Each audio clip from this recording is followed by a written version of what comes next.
C'était un matin de printemps frais à Boston, les crocus se balançaient près de la fenêtre sous l'effet de la brise de mai. Amy Collins prépare le petit déjeuner tout en souffrant d'une raideur à l'épaule. Se déplacer dans la cuisine avec son gros ventre de femme enceinte de 8 mois n'était pas facile, mais elle souriait en posant doucement sa main sur son ventre arrondi. « Bonjour, mes deux belles » David l'embrasse tendrement par derrière. Ses bras entourent le ventre gonflé d'Amy, essayant doucement de sentir les mouvements du bébé. « David, tu es encore là. Tu vas être en retard au travail, » dit Amy. « Ce n'est pas grave. Je n'ai pas de réunion importante aujourd'hui, et toi et le bébé êtes ma priorité, » dit-il en l'embrassant dans le cou. En plus, c'est ma propre entreprise, donc personne ne se plaindra si je suis en retard. Même s'il parlait ainsi, ces mots contenaient un petit mensonge. David avait dit à tout le monde qu'il dirigeait un petit cabinet d'architectes. Mais en réalité, il était le PDG d'Amory & International, une grande entreprise. Cependant, il ne voulait pas que sa richesse ou son statut passent en premier dans ses relations. En particulier avec Amy, il voulait s'assurer qu'elle l'aimait uniquement pour lui-même. Il ne reste plus que 2 semaines avant la date d'accouchement, dit Amy avec une expression mêlant anxiété et impatience. Le 15 mai. Je suis effrayée mais heureuse de penser à la rencontre avec notre enfant.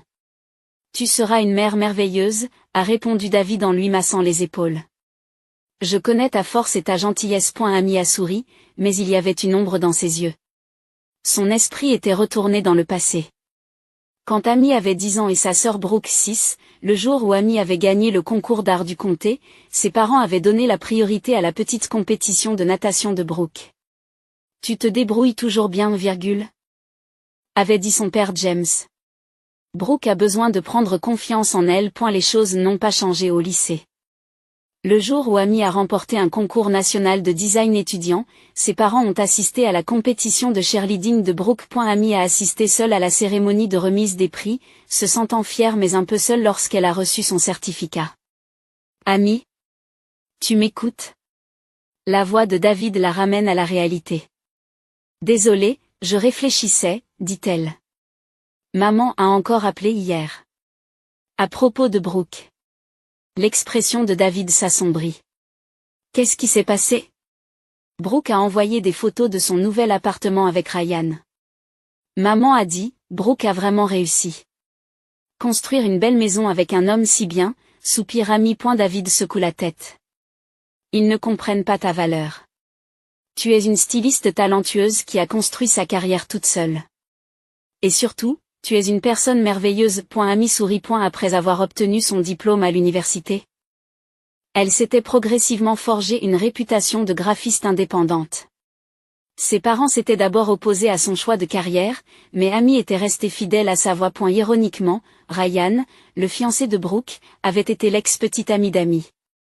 À l'université, Ryan était sorti avec Amy, mais avait rompu avec elle en invoquant son choix de carrière peu prometteur.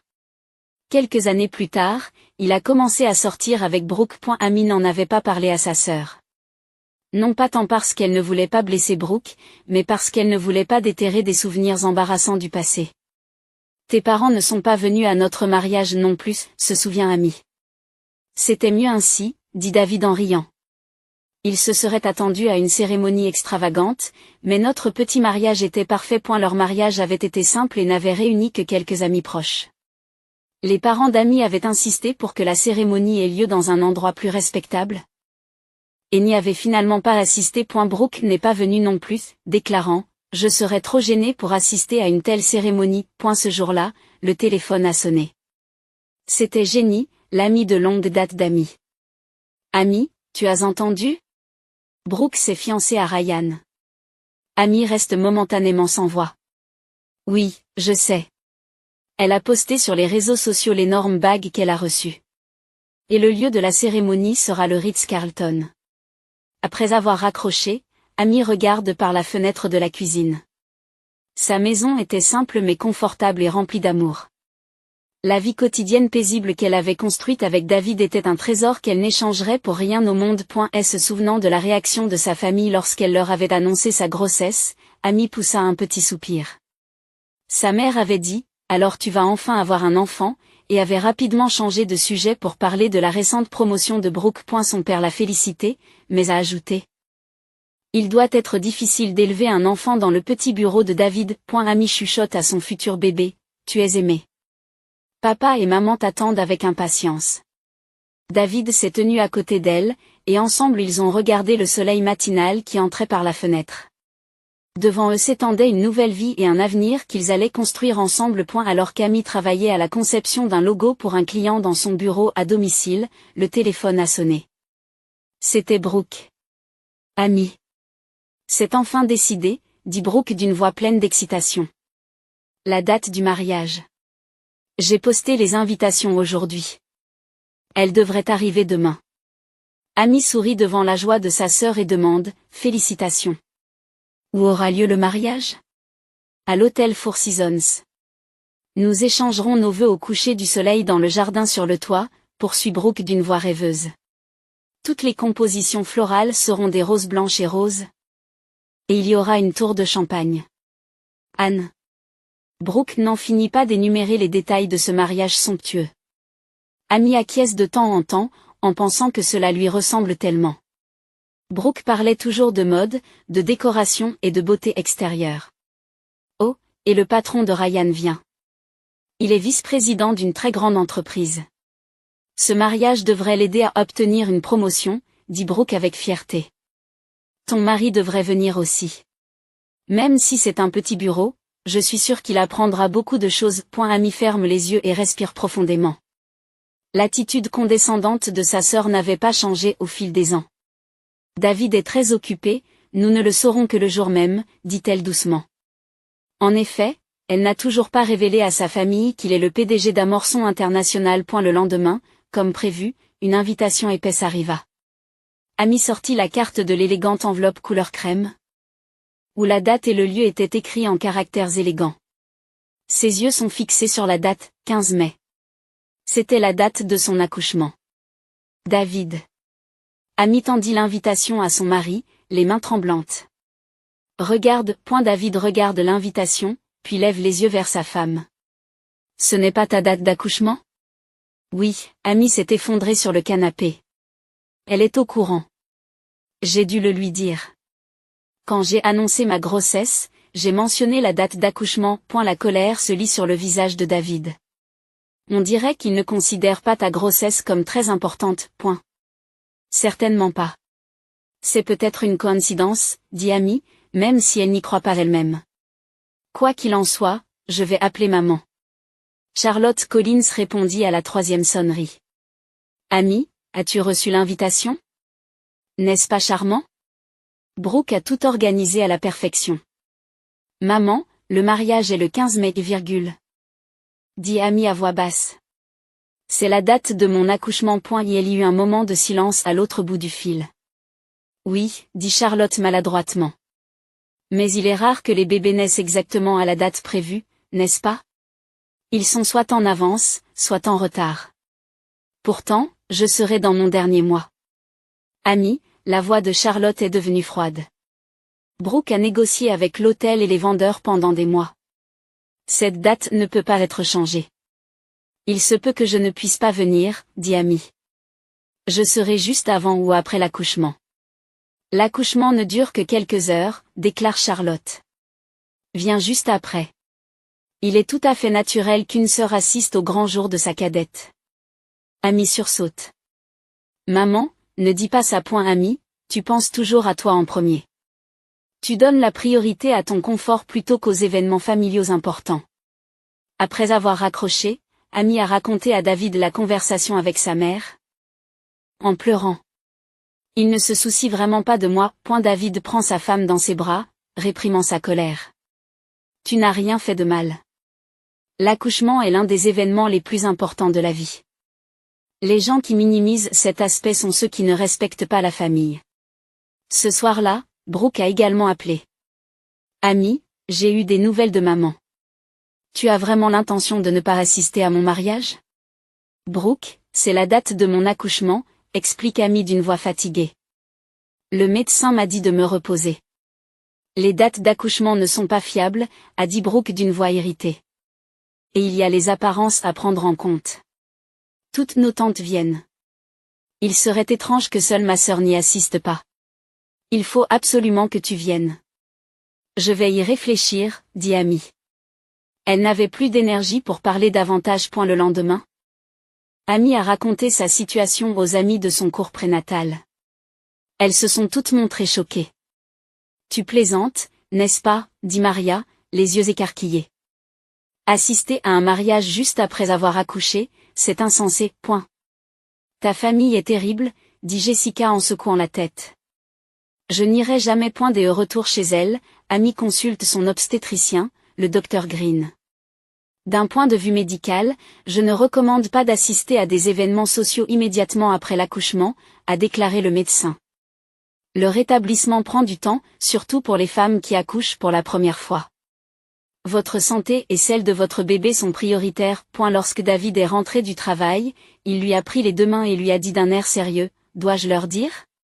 Je pourrais leur révéler ma véritable identité et leur faire cesser cette demande déraisonnable. » Amy secoue la tête. Amy secoue la tête. Pas encore. Ne le faisons qu'en dernier recours. Après avoir longuement réfléchi, elle a envoyé un bref courriel à sa famille. En fonction de la date de l'accouchement, je pourrai ou non assister au mariage. Je ferai de mon mieux, mais je ne peux rien promettre. Il n'y a pas eu de réponse. Alors qu'elle entrait dans son 9e mois de grossesse, le corps d'Amy s'alourdissait de jour en jour.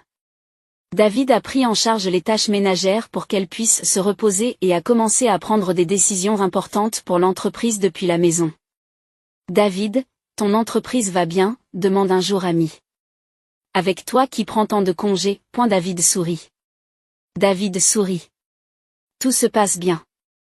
En plus, j'ai un excellent vice-président. » Si Amy est reconnaissante de l'amour dévoué de son mari, elle est blessée par l'attitude froide de sa famille.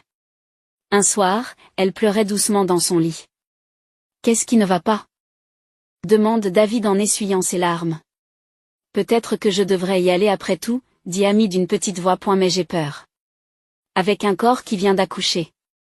Je m'inquiète aussi pour le bébé. » David lui caresse doucement les cheveux et lui dit, « Tu n'as pas besoin de prouver quoi que ce soit.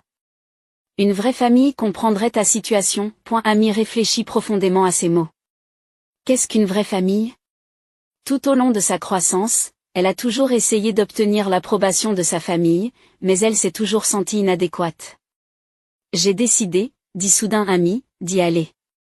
Mais pas pour eux. David la regarde fixement. Qu'est-ce que tu veux dire ? Pour moi. Et j'ai un plan. Les yeux d'Amy affichent une forte détermination qu'elle n'avait pas montrée depuis longtemps. Le matin du 13 mai, Amy prend son petit déjeuner avec David dans la cuisine. 2 jours avant la date prévue de l'accouchement. Son ventre était gros et tendu. Et elle se sentait fatiguée à chaque mouvement. Hey, David. À propos du mariage, je pense que... Soudain, Amy a ressenti une vive douleur et a coupé ses paroles. Elle s'accrocha au comptoir et expira profondément. Amy. David se précipite à ses côtés. Je vais bien, probablement, commença-t-elle à dire, mais la douleur revint plus forte et plus longue cette fois. Oh. David pouvait voir le sang s'écouler de son visage. David, il se peut que ce soit l'accouchement. Dès qu'il a entendu ces mots, l'expression de David a changé. Il s'est immédiatement mis à l'œuvre, attrapant le sac de livraison déjà préparé et les clés de la voiture. C'est bon, Amy. Allons tout de suite à l'hôpital. Une fois dans la voiture, Amy saisit le bras de son mari. On n'a pas besoin de notre voiture de luxe. Ta sécurité et celle du bébé passent avant tout, dit David. Il avait choisi leur voiture de tous les jours plutôt que le véhicule de luxe garé au fond du garage. Arriver rapidement à l'hôpital est plus important que de cacher mon identité maintenant. Sur le chemin de l'hôpital, Amy fixait son téléphone portable tout en luttant contre des contractions de plus en plus fortes. Dois-je contacter ma famille ? David lui prend la main. C'est à vous de voir. Mais honnêtement, je ne pense pas qu'ils te soutiendront en ce moment. Après un long silence, Amy a remis son téléphone dans son sac. Je le ferai plus tard. Le docteur Green examine Amy et lui explique, le travail a bel et bien commencé. Vous en êtes encore au premier stade, mais l'accouchement aura probablement lieu aujourd'hui ou demain. Mais c'est 2 jours avant la date prévue de mon accouchement, dit Amy d'une voix surprise. Ce n'est pas inhabituel pour une première grossesse, sourit le médecin. Les bébés ont leur propre emploi du temps. À au fur et à mesure que le travail progressait, la douleur devenait plus forte et les intervalles plus courts.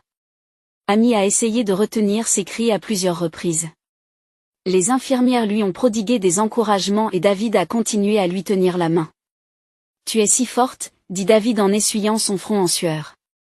Encore un peu. À 23h57, après une longue lutte, un petit cri retentit dans la chambre d'hôpital.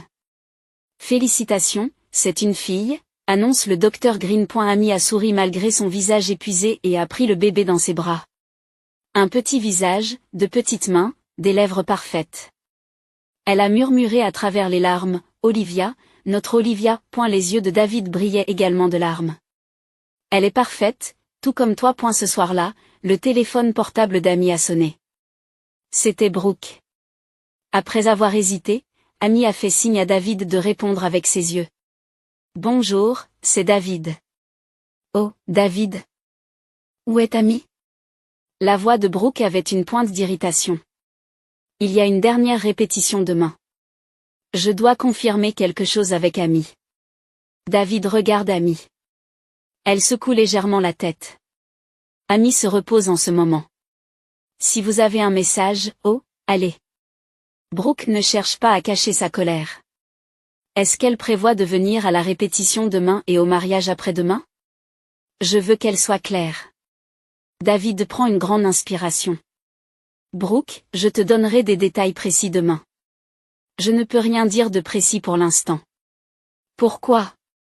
Est-ce si difficile? Vraiment, Amy ne pense toujours qu'à elle. David raccroche. Son visage exprimait une rare colère. Je n'arrive pas à y croire. Il ne se soucie vraiment pas de toi. Amy a regardé le bébé et a dit calmement, c'est bon, David. J'ai un plan. Le lendemain, sa mère a également appelé. Amy, tu viens au dîner de répétition aujourd'hui, n'est-ce pas? Brooke veut confirmer la disposition des places. Quand David a répondu, Charlotte a demandé avec surprise, où est Amy? Elle ne se sent pas bien et se repose, répondit David calmement. Les nausées matinales devraient être terminées depuis longtemps, et même les femmes enceintes peuvent sortir, dit Charlotte avec légèreté. Elle vient au mariage demain, n'est-ce pas? Tous les cousins s'en réjouissent. Charlotte, la voix de David était glaciale. Nous connaîtrons l'état de santé d'Amy demain. Je ne peux rien dire d'ici là. Après avoir raccroché, David s'est assis près du lit d'Amy. Elle a remarqué son expression pendant qu'il donnait le sein à Olivia. Tu ne leur as pas encore dit? Ils n'écouteront pas, dit Amy à voix basse. Demain, je leur ferai tout comprendre. Le matin du mariage. Amy s'est réveillée tôt. L'hôpital avait confirmé que son état était stable et l'avait autorisée à sortir la veille. Elle s'est mise devant le miroir et a regardé son nouveau corps. Son corps postpartum était encore douloureux et facilement fatigué, mais ses yeux montraient de la détermination. Tu y vas vraiment? Demande David, inquiet. Tu n'as pas besoin de te forcer. J'y vais, dit Amy avec détermination. Mais selon nos conditions, elle a sorti une robe spéciale de l'armoire. C'était une élégante robe de grossesse, mais elle avait été conçue pour s'adapter à son corps postpartum. Le tissu bleu royal profond mettait en valeur ses yeux bleus, et la silhouette ample épousait doucement son corps. C'est la robe que j'ai choisie, dit Amy. Pas la couleur familiale rose pastel que Brooke a spécifié. David sort son costume pour la première fois. C'était un costume spécial qu'il ne portait que pour les réunions importantes en tant que PDG de Morrison International. Le costume 3 pièces, d'un gris profond, rehausse la dignité de sa présence. J'irai aussi sous mon vrai jour, dit-il. Amy sourit. J'ai aussi une robe de bébé prête. Elle sortit une petite robe blanche pour Olivia.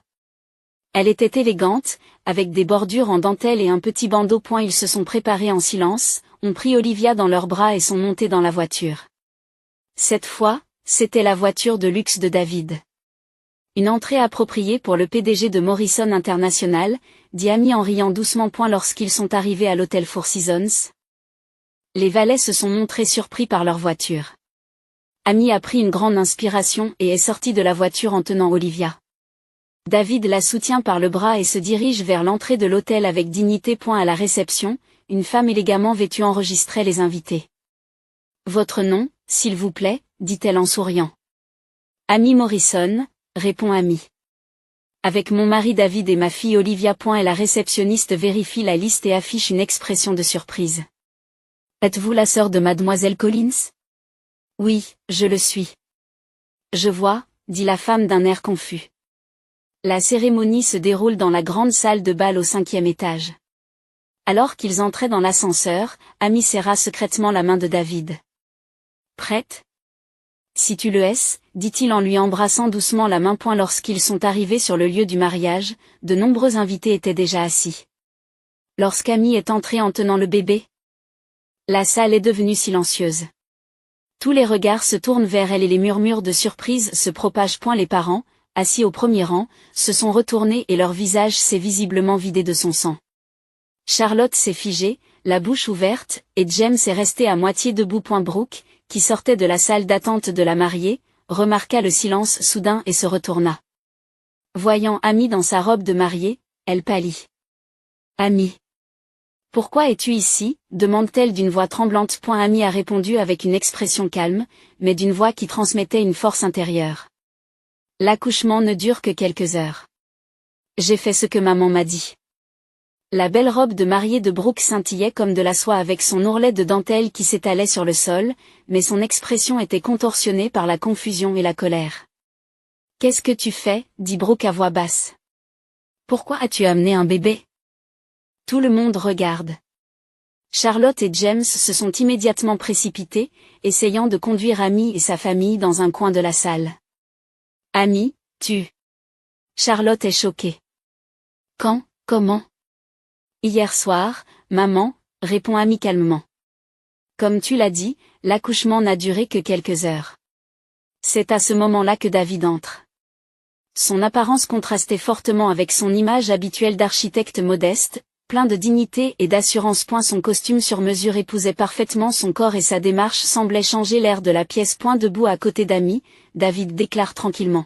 Exprimons clairement devant tout le monde comment vous avez traité votre fille. Les invités sont de plus en plus curieux de ce drame inattendu et ne peuvent plus détourner le regard. Ryan est resté figé au premier rang, le visage pâle. Amy, dit rapidement Charlotte à voix basse. La cérémonie est en cours. Nous parlerons plus tard. S'il te plaît. Ne fais pas de scène. Amy secoue lentement la tête. Non, maman. J'ai été silencieuse assez longtemps. Tenant doucement le bébé, elle commença à s'adresser au public d'une voix calme mais puissante. Tout le monde, je suis Amy, la sœur de Brooke. Et voici ma fille, Olivia. Elle est née hier. En fait, je devais naître aujourd'hui, mais elle est arrivée un peu plus tôt. Les chuchotements se répandent parmi les invités. Amy poursuit. Pour ma famille, j'ai toujours été la deuxième meilleure. Même lorsque je gagnais des concours scolaires ou que je sortais de l'université en tête de ma classe, mes réussites étaient toujours considérées comme une évidence. En revanche, même les petites réussites de ma sœur Brooke étaient grandement célébrées. Le visage de Brooke rougit de colère et d'embarras. Amy, arrête. C'est mon jour. Oui, ta journée, dit Amy calmement. C'est pour cela que tu l'as programmée à la date de mon accouchement. Tu devais le savoir. C'était une coïncidence, dit Brooke en haussant le ton. À cause de la réservation de l'hôtel, David s'avance. Excusez-moi, tout le monde. Je suis David Morrison. À ce nom, un murmure parcourt la salle. Le visage de Ryan pâlit encore plus. Morrison? De Morrison International? La voix de Ryan tremble. Oui, acquiesce David. J'ai dit à la famille Collins que je dirigeais un petit cabinet d'architectes. Mais en réalité, je suis le PDG de Morrison International. James et Charlotte sont restés sans voix, se regardant l'un l'autre. Pourquoi l'as-tu caché? Demande James d'une voix tremblante. Parce que je voulais être apprécié en tant que personne, répondit David avec sincérité. Lorsque j'ai rencontré Amy pour la première fois, elle ne s'est pas intéressée à ma position ou à ma richesse. Elle ne voyait en moi qu'une personne. Malheureusement, sa famille n'a jamais su reconnaître sa valeur. Brooke a soudain explosé d'émotion. Toujours amie. La parfaite amie. Intelligente, talentueuse. Capable de tout. On me comparait toujours à elle et on me demandait, pourquoi ne peux-tu pas être comme amie? La salle est plongée dans un silence haletant. Et la confession de Brooke en a surpris plus d'un. Brooke, dit Amy avec surprise. Je n'avais aucune idée de ce que tu ressentais. Tu ne le savais probablement pas, poursuit Brooke en pleurant. J'ai commencé à sortir avec Ryan en partie parce qu'il était ton ex-petit ami. Je voulais te prendre quelque chose, gagner au moins sur un point. Ryan a levé les yeux, fixant Brooke avec une expression choquée. Quoi? C'était donc ça. Charlotte se couvrit le visage de ses mains et se mit à pleurer doucement. James baissa les épaules, semblant comprendre pour la première fois à quel point leurs actions avaient blessé leur fille. Je ne suis pas venu pour te faire des reproches, dit Amy à voix basse. Tout en berçant doucement Olivia, elle poursuivit, je suis venu vous dire ce qu'est une vraie famille. Une famille. C'est se soutenir, s'aimer et se respecter les uns les autres. Il s'agit de véritables liens, pas d'apparence ou de statut social. David, debout à côté d'elle, a ajouté, ce qu'Amy m'a appris, c'est que la valeur d'une personne ne réside pas dans ses titres ou ses biens, mais dans son cœur. Ces mots ont résonné dans toute la salle. Brooke a pris une grande inspiration et a soulevé l'ourlet de sa robe de mariée pour s'approcher d'Amy. Les deux femmes se sont regardées pendant un long moment. Je suis désolée, dit finalement Brooke. J'ai essayé de gâcher ton jour spécial. Moi aussi, sourit Amy. Pour avoir débarqué comme ça en ce jour important. Brooke regarde avec hésitation le bébé dans les bras d'Amy. Elle est magnifique. C'est ta nièce, Brooke. Ryan se tenait à côté de Brooke, la regardant avec une expression complexe. Ses yeux sont pleins d'interrogations et de confusion. Leur relation serait sans doute réévaluée après les événements d'aujourd'hui. Charlotte et James s'approchèrent lentement. Amy, nous. Charlotte trébuche sur ces mots. Nous avons été de mauvais parents, n'est-ce pas? Il y a encore une chance de se racheter, dit David.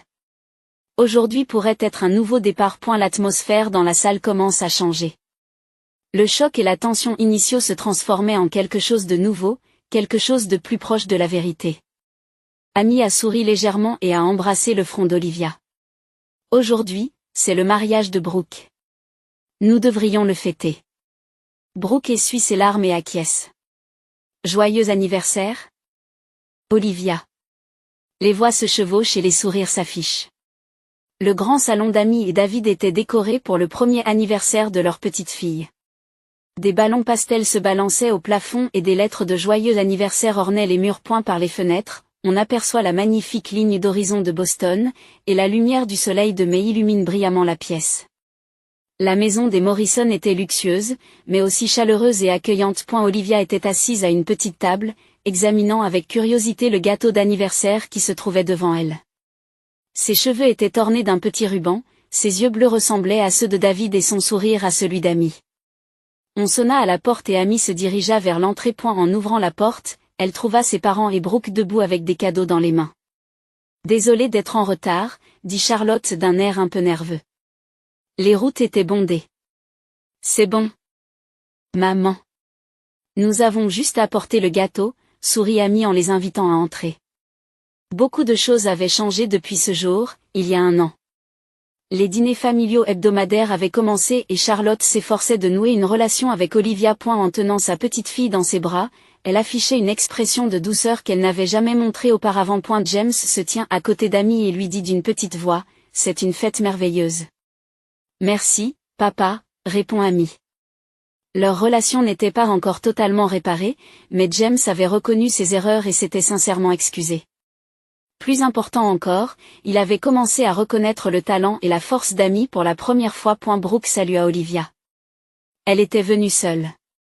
Où est Ryan? Demande Amy à voix basse. Il ne vient pas, dit Brooke en souriant légèrement.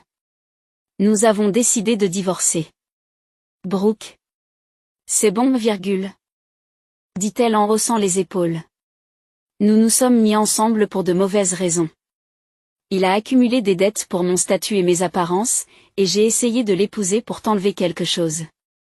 Une telle relation ne pouvait pas fonctionner. Brooke avait changé.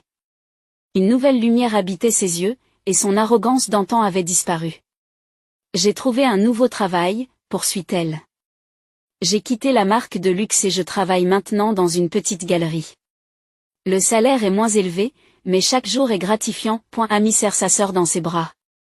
Je suis contente que tu aies trouvé un travail qui te convienne. David s'approche, portant Olivia. Tout le monde, c'est l'heure du gâteau. Toute la famille se réunit autour de la table, regardant la petite Olivia souffler vers son premier gâteau d'anniversaire. Bien sûr, elle ne pouvait pas souffler les bougies, mais Amy l'a aidée, et tout le monde a applaudi. En regardant cette scène, Amy réfléchit tranquillement. Une vraie famille, ce n'est pas seulement des liens du sang, c'est aussi se respecter les uns les autres et s'aimer inconditionnellement. Et elle faudra peut-être du temps pour guérir complètement les blessures du passé, mais elle est prête à construire de nouvelles relations. Amy comprend désormais que l'amour et la sincérité, et non les apparences ou le statut social, sont ce qui compte le plus dans la vie. Elle regarde David et Olivia, puis toute sa famille. C'était sa précieuse famille. Pas parfaite, peut-être, mais une famille qui grandit, apprend et s'aime.